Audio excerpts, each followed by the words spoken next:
Hi, my name is Aubrey Holly, and I am the Building Assessment Coordinator at Western High School.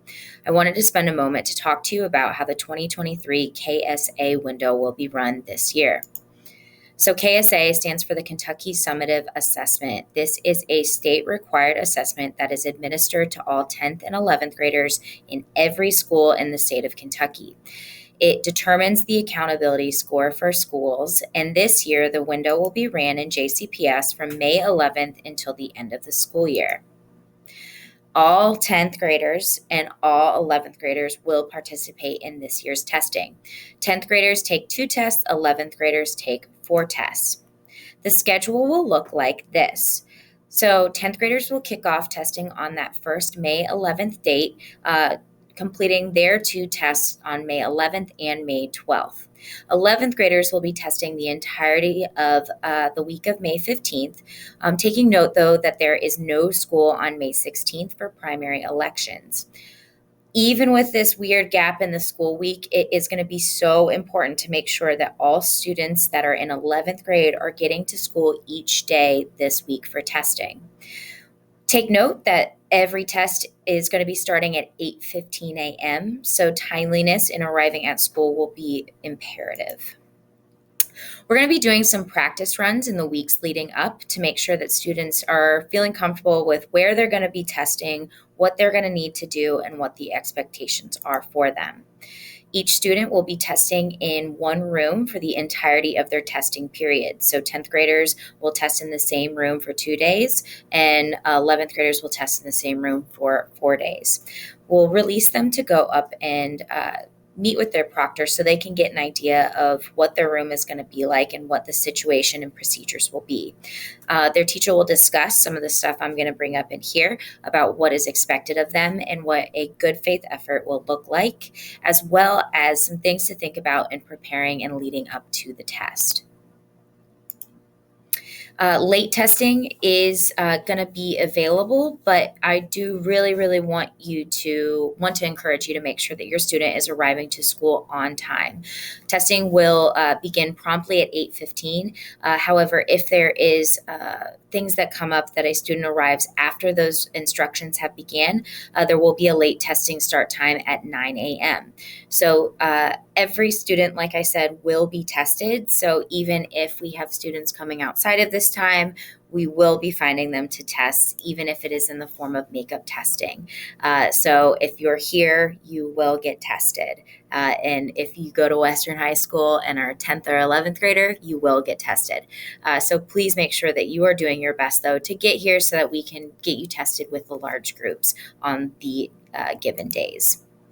So, like I discussed, you will be rewarded with a good faith effort celebration if you are able to come into testing, do what you're supposed to do, give your best effort on the test, and walk out of it feeling good about your effort.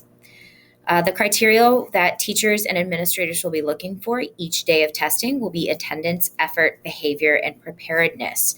So what that means in terms of attendance is getting to school on time, and then being where you're supposed to be when you're supposed to be there.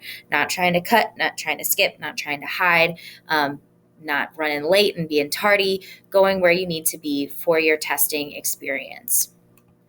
Effort has to do with a student trying their best, answering all of the questions, taking their time, and being thorough with their writing and reading. Behavior is going to look like making sure that cell phones are not an issue, listening to the instructions and adult directives, and making sure that we are staying quiet and limiting our disruptions or disturbances so that everyone has a fair shot at the best test environment they can have. Phones will be a big issue because no phones are allowed during testing. Once adults ask them to be put away, they need to be away the entirety of the testing time for that day because that's a way to ensure that we're not cheating or that we're not sharing information because we want our results to be valid of what we know and how we can show that. Preparedness will look like making sure that those phones again are put away, but also making sure that we're having a charged Chromebook. All of these tests are administered online on a Chromebook app called TestNav. So it is going to be super important that every student comes every day of testing with a charged Chromebook ready to go. Pencils are always a good idea, and also having something maybe to do after testing. Since we can't pull our phones out when we finish, having a book or having a coloring sheet or a puzzle would all be great options as well. Now, when our students do this, they will be rewarded, like I said, with a good faith effort celebration. This will occur on May 31st, so that very last week of school, when we are all excited and ready for the year to finish. We will have a nice party, including a DJ, some food and snacks, and prizes that will be given out at random. To be invited to this party, though, you do need to meet those good faith effort expectations every single day of your testing window. Now, that's not all. Things to think about moving forward is that students who meet proficient or distinguished benchmarks or show growth from the previous time they tested will be celebrated in some capacity next school year. So during the 2023-24 school year. And we will look forward to seeing how our results and our scores match the work that we've been putting in our classrooms. So there's some testing strategies that you can start to prepare and think about. First of all, before the test is making sure you're fueling your brain and eating a nice balanced meal, getting enough rest, trying to maybe get off of work the night before to make sure that you can fully be rested up, getting to school on time. I've been saying that a lot, but then also just being positive and relaxed and calming your nerves. I know some people really struggle with test anxiety, but taking some deep breaths and being ready to just come in and do your best. While testing, always good practice and good habits include eliminating wrong answers that you know can't be right, answering all of the questions on the test, managing your time, reading the text fully, staying on task, and utilizing the Pearson tools that I'll show here in a second. In your classrooms, you should be doing some prep work, and hopefully you're taking full advantage of that. But also at home, you can take a look at KSA practice tests as well as released items from previous years.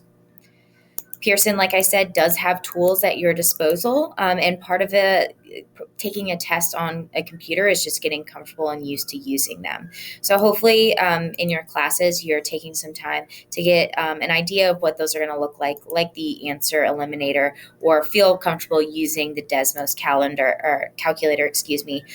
or taking notes and using that as a tool. Another part of testing is a survey. This survey does matter. It actually does hold weight just like any of the other tests. And it's also important because it is information that we as a school can use to help improve your school and your school experience. So there's two pieces to it, the school climate and school safety. It will be on this scale from strongly disagree to strongly agree. And we really want you to be as truthful and honest as you can, and let us know what we're doing well, as well as maybe things that we could improve on. So that's it for right now. If you have questions about what testing is going to look like, please feel free to reach out to your teacher, or you can call the school or email me. Again, my name is Miss Holly. You can find me on the third floor. Thank you for your time and good luck. See you at testing.